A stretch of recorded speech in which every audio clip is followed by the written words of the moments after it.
Smash the blocks down. Smash the mushroom blocks down. Then we're gonna drive it. Rick's gonna layer it in here the way he's already started. So you're gonna go layer of mushroom block and then throw wood chips on top of that mushroom block. And then through the rainy season,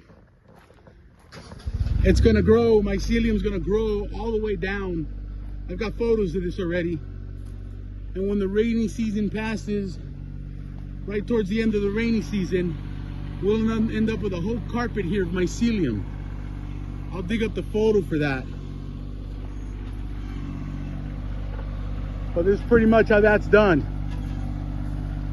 All that mycelium and fungi grows into these banana patches.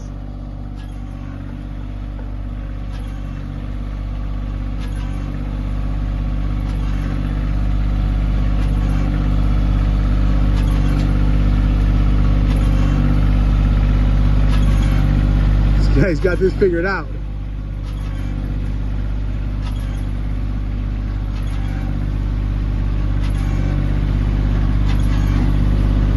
We'll end up with mushrooms popping up everywhere.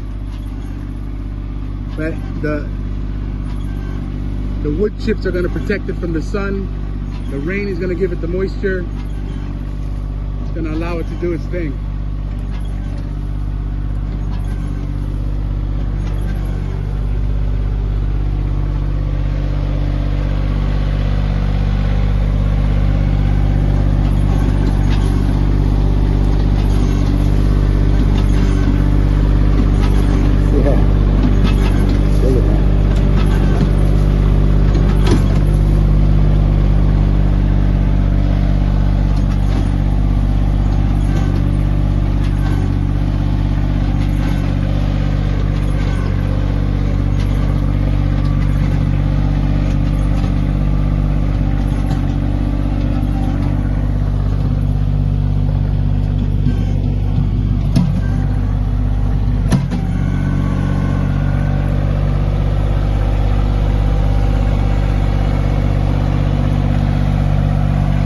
How you do that there.